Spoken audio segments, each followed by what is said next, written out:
இன்னைக்கு இந்த ரீல்ஸ்ல ஏதோ அது வந்து காமெடியா அவங்க ரீல்ஸ் போடுவாங்க, எதையோ திட்டுவாங்க, அதுக்கெல்லாம் நம்ம பதில் சொல்லணும்.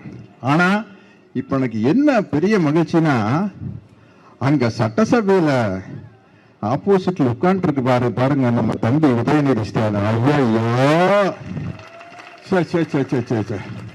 நோண்டி நொங்கெடுத்துருவாங்க சொல்லுவாங்கல்ல, கிளி நீங்க வச்சிட்டு இருக்காரு. ஏங்க நீங்க 2 பேரும் ஃப்ரெண்ட்ஸ் தானே, சினிமாவில் ஒன்னா தான் இருந்தீங்க, முதல்லயே போன் பண்ணி சொல்ல வேண்டாமா, நாளைக்கு நான் இந்த கேள்வி எல்லாம் கேட்க போறேன், அவர் ஏதாச்சும் பதில் ப்ரிப்பேர் பண்ணிட்டு வருவாரு. தடான சட்டசபையில் இருந்துச்சு ஒரு கேள்வி கேட்டீங்கன்னா அவர் எப்படி பதில் சொல்வாரு? போய் ட்விட்டரில் தான் பதில் சொன்னியாகணும், வேற வழி இல்லை. அதனால வந்து அது நம்ம சில இடத்துல நம்ம சைலண்டா இருப்போம், சில இடத்துல ஆக்ரோஷமா பேசுவோம். அது மாதிரி நம்ம வந்து சில இடத்துல சைலண்டா இருந்துக்கிறோம். அந்த சைலண்டா இருக்கிற இடம் வந்து சட்டசபை. ஆக்ரோஷமா பேசுற இடம் நன்றி தெரிவிக்க போன இடத்துல வந்து ஆக்ரோஷமா பேசுறது. இப்பேற்பட்ட தலைவர் பாருங்க, குளத்தூர்ல தோத்துட்டாரு. நான் அடுத்த நாள் தலைவருக்கு போன் பண்றேன், எனக்கு என்ன சொல்றதுன்னு தெரியல, என்னங்க இப்படி அப்படின்னா, அதை விடுங்க நான் இப்ப நன்றி சொல்றதுக்காக போயிட்டு இருக்கிறேங்கிறாரு. அடுத்த நாள் நன்றி தெரிவிக்கிற கூட்டத்துல மக்கள் அத்தனை பேர் அழறாங்க.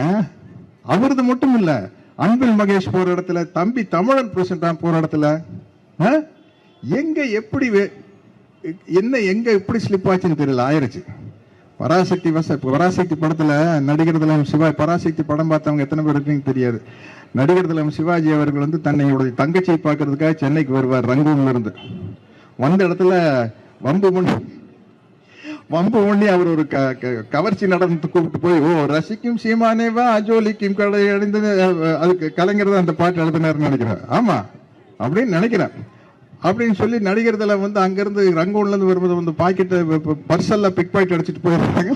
சோத்துக்கே வழி இருக்காது. கவர்ச்சி நடனத்தை பார்க்க போய் அப்படிப்பட்ட பணக்கார ரங்கூன்ல இருந்து வந்து இங்க ரொம்ப, அப்பதான் தலைவர் வசனம், காண வந்த தங்கையை கண்டேன் கண்ணற்ற ஓவியமாக, ஆம் கைம்பெண்ணாக, தங்கையின் பெயரோ கல்யாணி, ஆனால் கழித்துவ மாங்கல்யம் இல்லை, செழிப்பு வாழ்ந்த குடும்பம் சிறையிருந்து விட்டது, கண்ணிலே நீர் கையிலே பிள்ளை, கல்யாணி அலைந்தால் கல்யாணிக்காக நான் நினைத்தேன் அப்படின்னு சிவாஜி சார் பேசுவார் கலைஞருடைய வசனத்தை.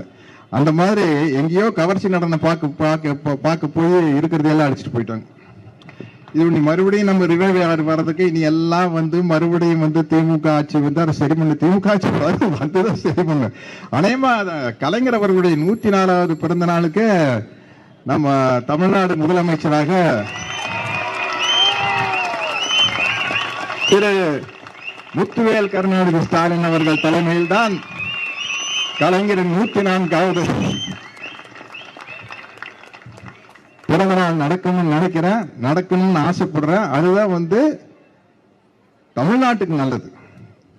இப்ப தலைவர் ஸ்டாலின் அவர்கள் வந்து வெற்றி வாய்ப்பு இழந்தது வந்து ஓரளவுக்கு நான் நல்லா யோசிச்சு பார்த்தா அவருக்கு நல்லது.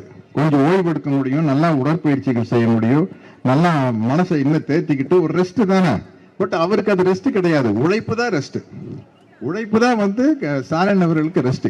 இக்கிகைன்னு ஒரு ஜப்பான் தத்துவத்தை நீங்க படிச்சிருப்பீங்கன்னு நினைக்கிறேன் தம்பி பொன்வண்ணன் அவர்கள். அதுல வந்து ஜப்பான்ல வந்து அவங்களுக்கு வந்து இக்கினோவா அப்படின்னு ஒரு கிராமத்துல, ஒக்கினோவாங்கிற கிராமத்துல எல்லாம் 100 வயசுக்கு மேல வாழ்வாங்க. அது காரணம் என்ன, அவங்க எல்லாமே சொசைட்டிக்கு வந்து ஏதோ ஒரு சேவை செஞ்சுக்கிட்டே இருப்பாங்க.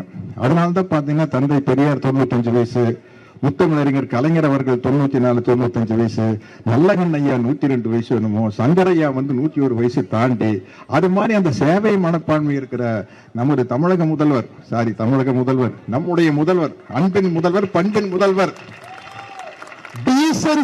டீசன்சிக்கு முதல்வர். டீசன்சினா தெரியுமில்ல என் தம்பி, என்ன பண்பு, டீசன்சியின் முதல்வர் ஸ்டாலின் அவர்கள் வந்து கண்டிப்பா நிச்சயமா ஆட்சி. ஏன்னா ஒரு சின்ன நம்மளுக்கு வெயில்ல போனாதான் நிழலோட அருமை தெரியும். வெயில்ல போய் நின்றுக்கிறோம், நிழலோட அருமை தெரியும். அந்த நிழலின் அருமையும் கூட, நிழல் வர வேண்டும் என்றாலும் கூட உதயசூரியன் உதிக்கும் போது வரும். நிச்சயமாக உதயசூரியன் உதிக்கும். நான் எம்ஜிஆர் ரசிகரா அடிக்கடி அவருடைய வசனத்தை பேசுவேன்.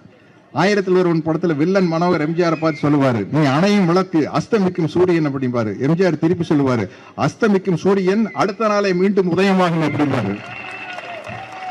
ஞாபகம் இருக்குதா? 1001 பார்த்தவங்களுக்கு கப்பல்ல பேசுவாரு மனோகர் கிட்ட, white and white shirt, red colour collar, red colour belt, red shoe உள்ள. ஆமா ஆமா ஆமா ஆமா போட்டு அடிப்பாரு பாத்தீங்களா? அந்த மாதிரி சூரியன் அஸ்தமிக்கிறதே இல்ல. நம்மளுடைய சுழற்சியின் காரணமாக இருட்டு வருது ஒழிய சூரியன் அப்படியே தான் இருக்குது. உலகம் சுத்தும் போது நம்மளுக்கு இருட்டு வர மாதிரி இருக்குது.